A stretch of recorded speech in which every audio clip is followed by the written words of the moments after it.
Service in Birmingham has issued a severe thunderstorm warning for Randolph County in East Central Alabama, Chambers County in East Central Alabama, until 3:30 a.m. Central Standard Time. Central Standard Time. Severe thunderstorms were located along the line extending from near Mount Chia to Parkdale to near Deattsville, moving east at 55 miles per hour. 70 miles per hour wind. Source: radar indicated. Impact: expect considerable tree damage.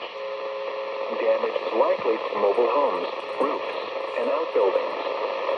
Locations impacted include Alexander City, Roanoke, Dallas City, Danville, Ant Hill, Wedowee, Stroud, Lake Wedowee, Lafayette, Jackson's Gap, New Site, Wadley, Woodland, Waverly, Five Points, Goldville, Sturkey, Trammell Crossroads, and Corinth.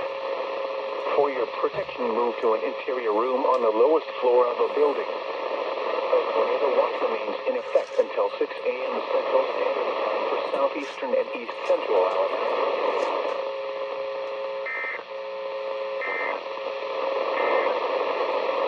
Due to the threat of severe weather, radio station W823 and KS 776 interrupts again.